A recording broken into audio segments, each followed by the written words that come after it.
Get ready for a conversation off the clock. This is Casey After Hours. So here we are. Welcome to the very first episode of Casey After Hours. I'm Karmina Constantino-Torres talking to you in our home studio where we will have, substantial conversations off the clock about anything and everything that I personally care for. And for our very first podcast, for our very first episode, we are going to answer some questions to make you get to know me a little bit more. So, the past few weeks, we've been asking you to send in some of your questions, and I will answer them via this mahiwagang bowl, which my sister actually gave me one Christmas. One of those Christmases. Okay, so let's start. Let's begin. At Gabriel, paano nyo po na ma-manage ang time nyo sa work and as a mom? Very, very interesting question. Medyo mahirap siyang gawin. I think what helps the most is that I have definite time slots for my work. So, merong Dateline Philippines, sa ANC, meron din namang Issue Spotted sa DWPM, Teleradio Servicio at Radio 630. So, in between and before those hours, what I do is I do everything as a mom and as a wife. So sa umaga, what I do is I wake up in the morning, I get the littlest one ready for school, binibihisan, ganyan, papunta sa school. Pagkatapos, ihahatid ko yung 4 na anak ko sa school. Pagbalik ko naman dito sa bahay, I take my maintenance meds and I work out. I go to the gym, I work out. Pagkatapos nun, I have about 45 minutes to an hour to prepare for work and also to journal. Importante kasi sa akin yung quiet time in the morning to just get my thoughts out and then I get ready for work. I write my interviews sometimes either the night before or while I'm in the car. Pero the night before, kapag alam ko na kung sinong may interview ko, nagpa-percolate na yan. Iniisip ko na ano kayang angulo, ano kayang atake, ganyan. Pag nasa car na ako, sinusulat ko na yan. Pagdating ko na dun sa makeup studio or sa makeup room, sinusulat ko na rin yan or I have my phone handy. And then I come home. Meron kasing I end the broadcast at 1 and then my next show is at 5:30. So medyo mahaba yung oras. Doon ko din linalagay kung halimbawa may meeting ako, kung may kailangan asikasuhin para sa mga bata, para sa asawa. Kung halimbawa merong ganap dito sa bahay, that's when I, get things ready as well. And then, asikasuhin ko na sino magsisundo kanino, anong oras, ganito, ganyan. Tapos pupunta na ako ulit sa studio, mag-issue spotted. Pagkatapos, may times na diretso ko dito sa bahay or diretso sa meeting or diretso sa mami ko. May times naman na diretso sa mga bata para sunduin naman sila from training. Swimmers kasi sila after school. So that's how I manage my time as a mom and sa work. But pag tinatanong ako, what's your work-life balance? I always say there's no balance because family always comes first. Okay, next. Ooh. At the travel stamps. You mentioned in On the Spot before. On the Spot was our show sa Teleradio before.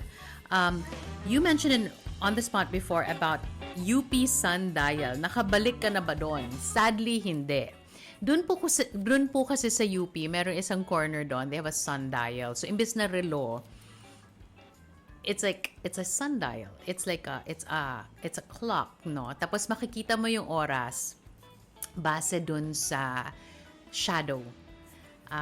So, nung nasa UP pa po ako at nag-aaral, pumupunta ako doon, tinitingnan ko lang, ganyan. Tawang-tawa sa akin yung partner ko, si Tony Velasquez, kasi sabi niya, ako lang daw yung alam niyang pumupunta dun sa sundial. But no, I asked my husband, who also went to UP, sabi niya, pumupunta din daw siya doon. So, baka nung nasa college pa lang kami, nagkita na kami, no? Pero hindi lang namin alam. But yeah, hindi pa ako nakabalik sa sundial sa UP. Who is your fashion icon? I like your OOTD po kasi nung nag-i-intern po kami sa ABS. Oh, so you were there in the newsroom. We were there together. But hindi kayo nag-hello. Sana tinanong mo na lang sa akin in person. Who's my fashion icon? Well, of course, there's my mom, who would always be so put together. There's also my lola, also put together. And then there's Rachel Zoe, and there's Audrey Hepburn. I go kasi for the classics. So, and I'm a pearls and jeans type of girl. So, ayoko ng sobrang put together. Gusto ko may some sort of a surprise. So like right now, I don't know if you're seeing it, but I'm wearing a chambray, pero naka-ball skirt ako. Naka-long skirt ako. So ganyan. So yeah, so it's my mom and my lola. And of course, growing up, I had cool titas all around me with all their mga popped up collars and their mga long nails and well-painted faces. Yan ang mga icons ko growing up. Next, 3 favorite shows that you anchored or hosted. I will never forget, of course, Early Edition. That was in, Sky News pa yon, back in the late 90s. Very, very early morning. It was with Miko Halili. And then, of course, there's Breakfast. Dun sa mga lumang tao, at naabutan yung breakfast, merong breakfast before breakfast. So that was my favorite show as well. There's also maybe Talk Back, no? Maybe Talk Back kasi that's a show that, I was hindi siya newscast. So I would have conversations at length or interviews at length. So favorite ko din yun. Of course, there's Adobo Nation. Sabi nyo 3 pero 4. Adobo Nation, it was a show that I was one of the co-hosts while I was living in the States. So, sa TFC naman yun. So, there. Do you have a skincare routine? Yes, I do. Pero very, very simple. I just make sure I have a clean face and then I put my toner and then I put my serum. Yun lang. That's it. Next. Top 3 books. Any genre. Okay, this is going to be all over the place. Of course, there is A Past Revisited by my grandfather, the nationalist historian, Renato Constantino. Bakit ko siya favorite? Kasi siya yung unang historian na nagbigay sa atin ng kasaysayan ng Pilipino mula sa perspektiba ng Pilipino. Because all the other history books that we have were either written by our colonizers, hindi ba? Yung mga nananakop sa atin from their perspective. But in The Past Revisited, my lolo really strived to bring the history of the Filipino people through a Filipino's lens. So that's one. And then, of course, to remind me of my lola, we have this favorite author, Isabel Allende. Gusto namin yung mga libro niya. So, yung isang book na gusto ko is The Daughter of Fortune by Isabel Allende. And the last is, I think this will bring out the romantic in me. Pag sinabi ko to, it's The Time Traveler's Wife. I think it's beautifully written. Mas maganda yung book kaysa doon sa movie. So, it's very interesting. Dream interview or interviewee. Dream interview, lahat ng mga ayaw magpa-interview sa akin. Yun ang gusto kong ma-interview. Yung mga tumatakas, yung mga nag-excuse, that's my dream interview. But really, I guess I'd love to interview my lolo. Why? Because I think he left us too soon. And I'd like to get his perspective sa kung ano man nangyayari in this day and age. Although most of what he has written still remains relevant to this day. Ano po ang pet peeve nyo? This is from @Erica. My husband would tell you, it's incoherent people. Yun talaga yung pet peeve ko. Yung hindi maintindihan or yung hindi nagpapaintindi or yung nililito tayo sa kanilang mga sagot. Pet peeve ko yun. Hindi ko type yun. Then, celebrity crush. Si Jin ng BTS. No explanation needed. Everything he does is perfection. Favorite pastime and hobby? I love to cook. And I love to write as well. Write down my thoughts. I love, going around the house, fixing things, making sure that the plants are doing well. Most of the time, makikita niyo ako dito sa bahay, nakatulala lang sa kalawakan.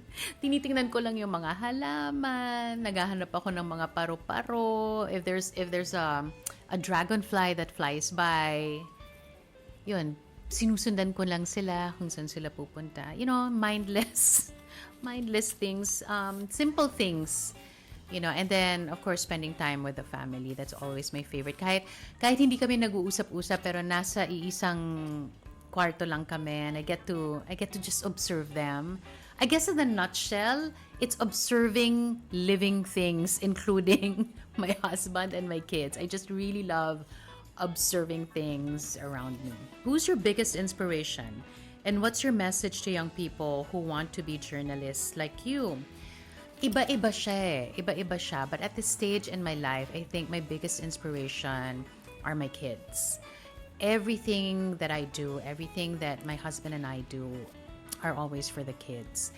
So, in his line of work, lahat ng pagpupursige ng asawa ko para sa mga bata. Ako din, in my line of work, lahat ng mga interviews ko, lahat ng mga sinusulat kong mga tanong, every time I appear before the camera, I have them as my inspiration because I want them to have a better country when it's their turn, no? Parang yun talaga, that's what drives me. Gusto ko magkaroon ng ambag sa kanilang kinabukasan, and that's the biggest driving force for me.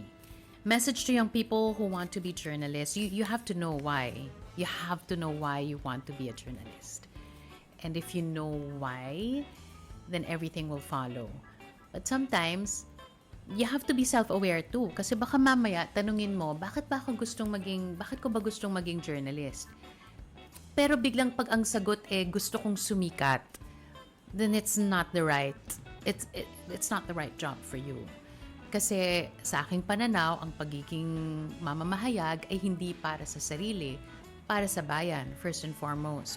So if you want to be famous, then dun ka na lang sa ibang aspeto, no, na magpapasikat sa'yo. Pero kung gusto mong maging journalist, dahil gusto mong sumikat, hindi magandang pangitain yun. So, it has to be, the advice, again, I go back to the advice, which is, you have to know your whys first before you get into the industry. Next. What's in store for Casey after hours? Again, this is from Travel Stamps. What's in store?